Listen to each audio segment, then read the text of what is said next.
Welcome to SuckleBusters Outdoor Kitchen. Today we have a very special guest with us, Mr. Robby Staggs. He is owner of Champion Barbecue Supply in Amarillo, Texas. He also is on Two Pig Mafia team. Today he's going to introduce a new seasoning that he's created, and he's also going to teach us how to cook an SCA steak. So Robby, why don't you tell us a little bit about the road to the championship and how you got there? Well, it all started, I had a pretty good year last year, but I didn't get a first. My wife got a first in about July, and she qualified for the World Championship. So that really got me off my rear end. I had to do about 8 straight weeks of events just to qualify on points. I ended up qualifying on points in Wichita Falls. Luckily, I was on a very cold streak. I'd gone about 8 tournaments with no calls. So I picked a good time to break my cold streak at the World Championship. So Never give up, right? Never give up. One thing I did learn is get my timing down and get a process down.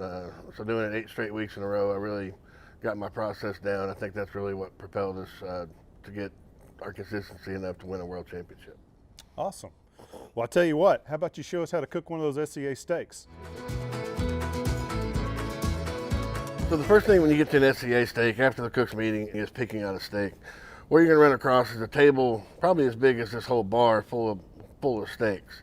You'll draw numbers to pick your order, and you'll come through line one time, and you'll come back through in the opposite order.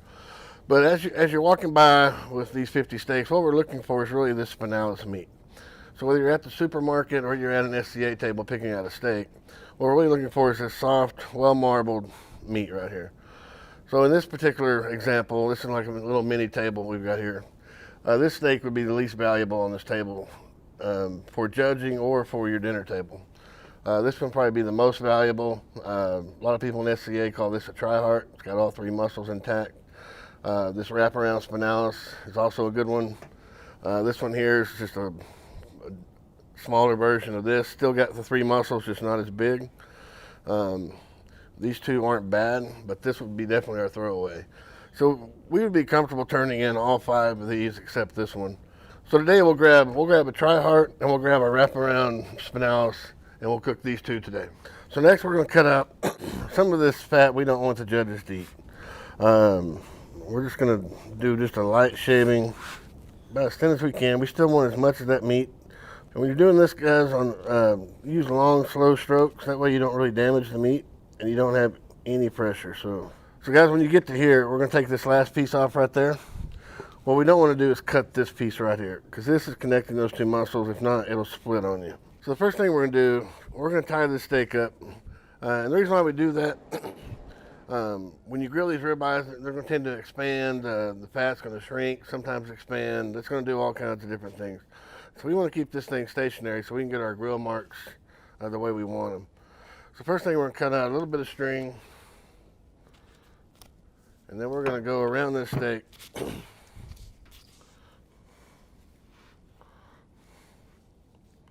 We're going to do a butcher's knot, which is like tying your shoe, but we're going to go through it twice. So that way it'll stay in place to get our knot. So now we got our butcher's knot started. We're just going to tie that up. Not too tight. We don't want to choke it to death, but we don't want it to move. So you see how our butcher's knot has stayed in place. So we'll go ahead and fold that over. Give that a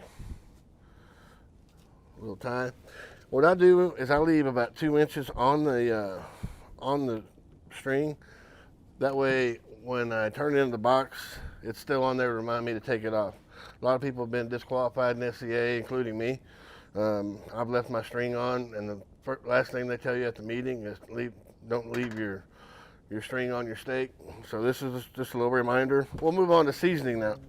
So some people marinate, some people, I call it a dry marinate. I'm gonna start with a binder. You can use oil. I'm gonna use a little bit of Bloom Worcestershire sauce. This stuff's a great product. It's out of Wisconsin, I believe. And we sell it on our website, but we're gonna do about 6 or 7 drops.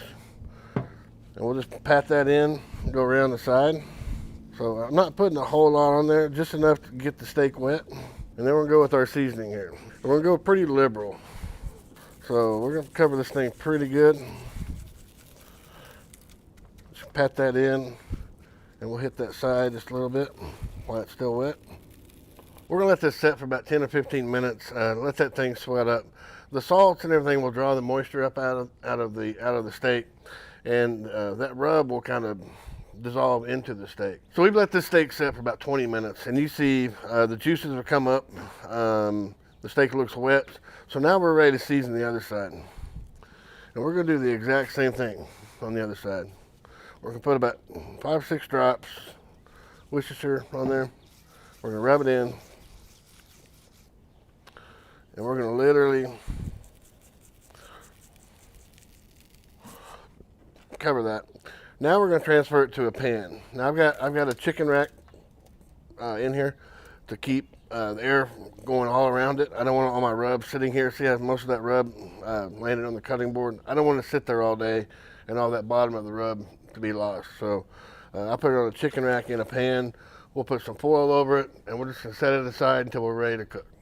All right, so we're gonna use a product called grill grates. We want our grill grates to be 550, 600 degrees. If you don't have an infrared thermometer, we want that just hot enough where you can only hold it for a couple seconds. So the way we're gonna start this steak is, we're gonna start by spraying a little coat of duck fat. And we're gonna place it directly on the heat. This is a 3-pound weight, and then we're gonna let that weight rest for about 15 seconds.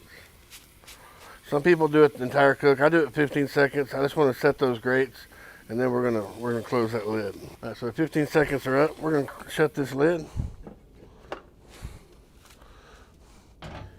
And total cooking time, this is gonna be about 1:30 on this side. All right, so our timer's gone off. Now we're getting ready to do our second flip. What we're gonna do is we're gonna slide our grate spatula under here. We're gonna grab our brush. We want to get that grate clean again, so our grill marks will be clean. We're gonna take our duck fat, coat this side. You get a quick spray. And then I transfer it to my left hand. I want to put this edge right on that grill mark. We're gonna put the steak weight back on there for about 15 seconds. All right.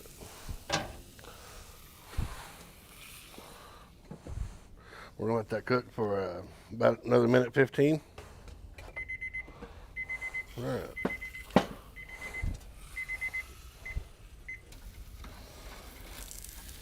We're gonna do the same thing here. We're gonna pop that thing off, clean off the remnants. What we're gonna do now, we're gonna give this another coat of duck fat, and now we're gonna go exactly the opposite. So we're gonna take this in our hand, flip it around, then we're gonna go exactly opposite the way we just had it. So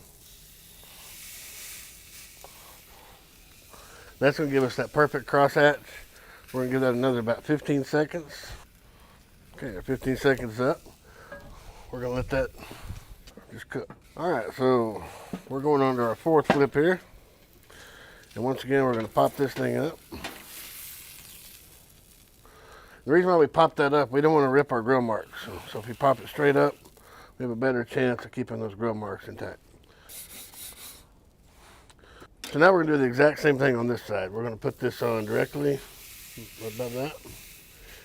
And this will be the first time we butter the steak. Now I've got some pre-seasoned butter here. Some of the seasoning with the duck fat is washed off.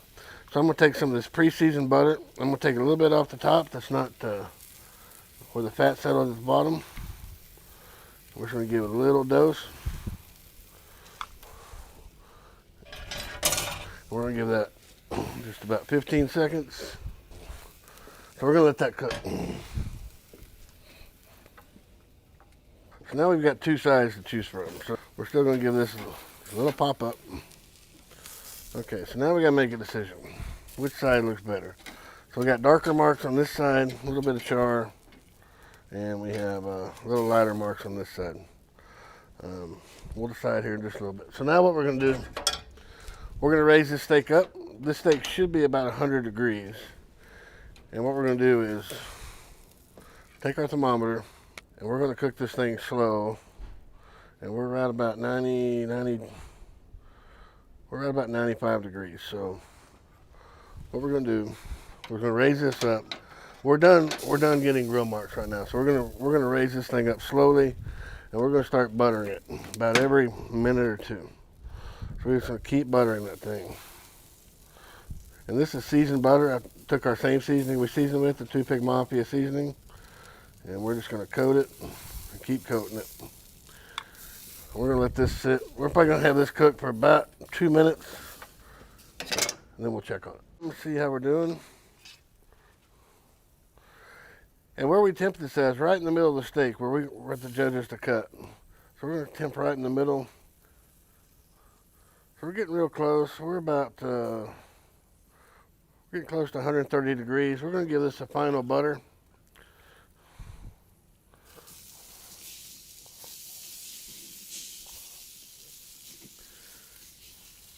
And we're going to pull this right about 137, 138 degrees, and we're going to get a 5 minute rest, and then we'll get ready for the judges. All right, so we come from the grill, and I put a little seasoning on our foil. We've washed a lot of that seasoning off with the butter and the duck fat and everything, so we're going to re-season the bottom of it, and we're going to let this steak rest for about 5-10 minutes. A minimum of 5. I don't want to get that foil so tight that we ruin the steak's appearance. So we're just going to bunch that up. We're going to let that rest for at least 5 minutes. So we're going to unwrap this. It's been about 5 minutes of rest time. We're going to take this out of the foil. We're going to save that juice. But what we're looking for right now is, as you can see, a lot of the seasoning's washed off. We're going to hit this with one more just up high seasoning. We're going to take just a little bit of butter, and we're going to disguise that seasoning just a little bit. So we've re-seasoned. Remember I said we cut our string. This is our reminder to cut our string.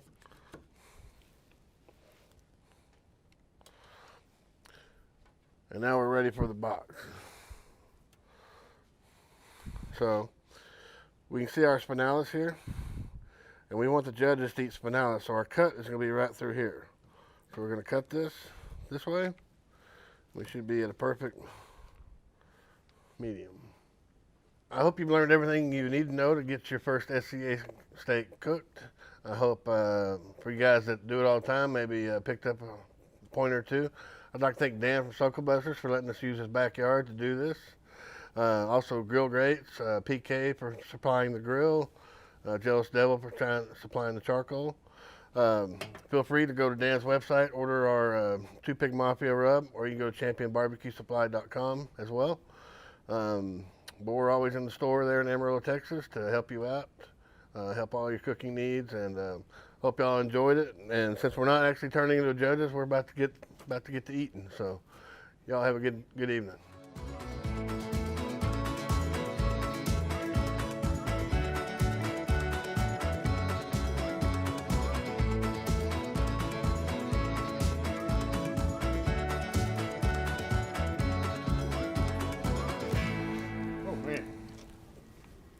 That's awesome, Robby.